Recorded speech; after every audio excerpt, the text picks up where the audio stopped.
Poisson's ಅಲ್ಲಿ most common ಆಗಿ ಬರ್ತಕ್ಕಂಥದ್ದು ಆಂಟಿಕಾಗ್ಲೆಂಟ್ ರ್ಯಾಟ್ ಪಾಯ್ಸನ್ಸ್. ಸಾಮಾನ್ಯವಾಗಿ ನಿಮ್ ಪೆಟ್ಸ್ ಇದನ್ನ ತಗೊಂಡು ಇಮಿಡಿಯೇಟ್ ಆಗಿ ಸಿಂಪ್ಟಮ್ಸ್ ತೋರಿಸೋದಿಲ್ಲ. 2-3 ದಿನಗಳ ನಂತರ ದಿಢೀರ್ ಅಂತ ಪೆಟ್ ಸಾಯುವಂತಹ ಸಂದರ್ಭ ಬರ್ಬೋದು. ಲಕ್ಷಣಗಳನ್ನ ತಿಳ್ಕೊಳ್ಳೋದಾದ್ರೆ ಕೀ ಕ್ಯಾರೆಕ್ಟರಿಸ್ಟಿಕ್ಸ್ ಒಂದು ಬ್ಲೀಡಿಂಗ್ ಆಗುತ್ತೆ, ಯೂರಿನಲ್ ಆಗಿರ್ಬೋದು, ಮೋಷನಲ್ ಆಗಿರ್ಬೋದು, ವಾಂತಿಯಲ್ಲಿ ಆಗಿರ್ಬೋದು, ರಕ್ತ ಕಾಣಿಸ್ಕೊಳ್ಳೋಕೆ ಶುರು ಆಗುತ್ತೆ.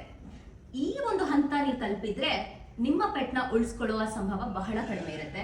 ಆದ್ರೆ ನೀವೇನಾದ್ರೂ ಮೊದಲನೆಯ 1 ಅಥವಾ 2ನೇ ದಿನದಲ್ಲೇ ನಿಮಗೆ ರೋಡೆಂಟಿಸೈಡ್ ಪಾಯ್ಸನ್ ನ ತಿಂದಿದೆ ಅನ್ನೋ ಒಂದು ಸಂಶಯ ಇದ್ದು ನೀವು ಹಾಸ್ಪಿಟಲ್ ಕರ್ಕೊಂಡ್ಬಂದ್ರೆ ನಿಮ್ ಪೆಟ್ ಉಳಿಯುವಂತಹ ಸಂಭವ ಹೆಚ್ಚಿರುತ್ತೆ. ಸೊ ನೀವೇನಾದ್ರೂ ನಿಮ್ ಪೆಟ್ ಬೈ ಮಿಸ್ ಆಗಿ ಏನಾದ್ರೂ ಈ ರ್ಯಾಟ್ ಪಾಯ್ಸನ್ ನ ಕನ್ಸ್ಯೂಮ್ ಮಾಡಿರೋದನ್ನ ನೋಡಿದ್ರೆ ಇಮಿಡಿಯೇಟ್ ಆಗಿ ನೀವು ಹಾಸ್ಪಿಟಲ್ ಕರ್ಕೊಂಡು ಹೋಗ್ಬೇಕು. ಸಾಧ್ಯವಾದಷ್ಟು ಆ ರ್ಯಾಟ್ ಪಾಯ್ಸನ್ ಪ್ಯಾಕೆಟ್ ಏನಿರುತ್ತಲ್ಲ ಅದನ್ನು ತಗೊಂಡು ಬನ್ನಿ.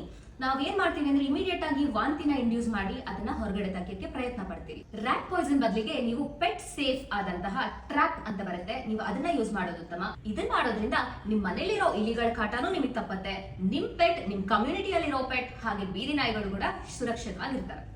ಸೊ ನೆಕ್ಸ್ಟ್ ಟೈಮ್ ನಿಮ್ ಮನೆಗೆ ರ್ಯಾಟ್ ಪಾಯ್ಸನ್ ತರಕ್ ಮುಂಚೆ ಯೋಚನೆ ಮಾಡೋದು ಮರಿಬೇಡಿ. ಧನ್ಯವಾದಗಳು.